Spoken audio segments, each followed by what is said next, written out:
ಆಧುನಿಕತೆ ವೇಗವಾಗಿ ಬೆಳೆದಂತೆಲ್ಲ ಸಮಾಜದಲ್ಲಿನ ಅಪ್ರಾಪ್ತ ವಯಸ್ಕ ಮಕ್ಕಳಲ್ಲಿ ಮಾದಕ ವ್ಯಸನದ ಪ್ರಮಾಣ ಹೆಚ್ಚಾಗುತ್ತಿರುವುದು ಆತಂಕ ಉಂಟು ಮಾಡಿದೆ ಎಂದು ಸಿಎಸ್ಪುರ ಪೊಲೀಸ್ ಠಾಣಾ ಸಬ್ ಇನ್ಸ್ಪೆಕ್ಟರ್ ಧರ್ಮೇಂದ್ರಜೀತ್ ಆತಂಕ ವ್ಯಕ್ತಪಡಿಸಿದರು. ಗುಬ್ಬಿ ತಾಲೂಕಿನ ಕಡಬ ಹೋಬಳಿ ಕೆಜಿ ಟೆಂಪಲ್ ಗ್ರಾಮದ ಬೃಂದಾವನ ಆಂಗ್ಲ ಮಾಧ್ಯಮ ಶಾಲೆಯಲ್ಲಿ ಅಂತಾರಾಷ್ಟ್ರೀಯ ಮಾನವ ಹಕ್ಕು ನ್ಯಾಯಾಂಗ ಸುರಕ್ಷಾ ಪರಿಷತ್, ತುಮಕೂರು ಜಿಲ್ಲಾ ಪೊಲೀಸ್ ಇಲಾಖೆ, ಸಿಎಸ್ಪುರ ಪೊಲೀಸ್ ಠಾಣೆ ಹಾಗೂ ವಾಸನ್ ಕಣ್ಣಿನ ಆಸ್ಪತ್ರೆ, ದಯಾಸ್ಪರ್ಶ ಇವರ ಸಹಯೋಗದೊಂದಿಗೆ ಮಾದಕ ದ್ರವ್ಯ ತಡೆ, ಆರೋಗ್ಯ ಜಾಗೃತಿ ಮತ್ತು ರಕ್ತ ತಪಾಸಣಾ ಶಿಬಿರವನ್ನು ಉದ್ಘಾಟಿಸಿ ಮಾತನಾಡಿದ ಅವರು, ಮಕ್ಕಳು ಮಾದಕ ವ್ಯಸನಗಳ ಬಲೆಗೆ ಸಿಗದಂತೆ ಶಿಕ್ಷಕರು ಹಾಗೂ ಪೋಷಕರು ಜಾಗರೂಕರಾಗಿ ಗಮನ ಹರಿಸಬೇಕು. ಸಮಾಜ ಸ್ವಚ್ಛವಾಗಬೇಕೆಂದರೆ ಮಾದಕ ದ್ರವ್ಯ ಸಂಪೂರ್ಣವಾಗಿ ತ್ಯಜಿಸುವ ಕ್ರಮಗಳನ್ನ ಕೈಗೊಳ್ಳಬೇಕು ಎಂದು ಸಲಹೆ ನೀಡಿದರು. ಇನ್ನು ಕ್ಷೇತ್ರ ಶಿಕ್ಷಣಾಧಿಕಾರಿ ನಟರಾಜ್ ಮಾತನಾಡಿ, ಈ ರೀತಿ ಜಾಗೃತಿ ಕಾರ್ಯಕ್ರಮಗಳು ತಾಲೂಕಿನಾದ್ಯಂತ ಶಾಲೆಗಳಲ್ಲಿ ನಡೆದರೆ ಮಕ್ಕಳು ತಮ್ಮ ಹಕ್ಕು ಮತ್ತು ಕರ್ತವ್ಯಗಳ ಬಗ್ಗೆ ಅರಿವು ಹೊಂದಲು ಸಹಕಾರಿಯಾಗುತ್ತದೆ ಎಂದು ತಿಳಿಸಿದರು. ಇನ್ನು ಈ ಕಾರ್ಯಕ್ರಮದಲ್ಲಿ ಮಂಚಲದೊರೆ ರಮೇಶ್, ಕೃಷ್ಣಮೂರ್ತಿ, ಪ್ರವೀಣ್ ಗೌಡ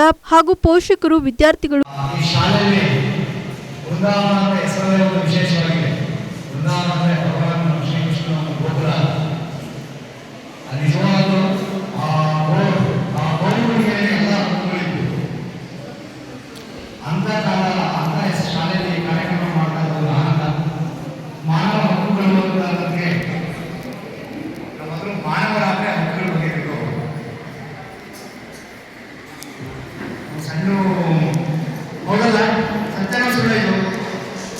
ಮನುಷ್ಯ ಏನಾಗಿದೆ ಸಮಾಜದಲ್ಲಿ ಅಂತಂದ್ರೆ ಹಕ್ಕಿ ತರ ಹಾರಾಡ್ತಾ ಇದೆ, ನೀರು ತರ ಸಮುದ್ರ ಈಜಾಡೋದು, ಹೊಸ ಹಕ್ಕಿ ತರ ಹಾರಾಟ ಹಕ್ಕಿಯಾಗ ಆಗಲ್ಲ. ಬೇರೆ ವಿಮಾನದಲ್ಲಿ ಬೇರೆ ಬೇರೆ ನಮ್ಮ ಆಯಾಮಗಳಲ್ಲಿ ಆಕಾಶದಲ್ಲಿ ಹಾರಾಡುವ ತಂತ್ರಜ್ಞಾನ ಬಂದಿದೆ, ನೀರಲ್ಲಿ ಈಜಾಡುವ ತಂತ್ರಜ್ಞಾನ ಬಂದಿದೆ, ಮತ್ತೆ ನಾವು ಮೆಟ್ರೋ ಎಲ್ಲ ತಂತ್ರಜ್ಞಾನ ಬಂದಿದೆ.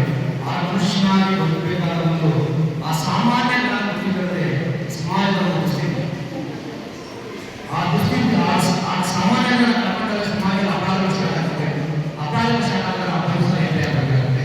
ಬೇರೆ ಬೇರೆ ಆಯೋಗಗಳು ಎಂಟಾಗಿ ಕಾನೂನು ಸಂಘರ್ಷಕ್ಕೆ ಒಳಗಾಗಬೇಕಾಗುತ್ತೆ. ಅದರಿಂದ ನಮ್ಮ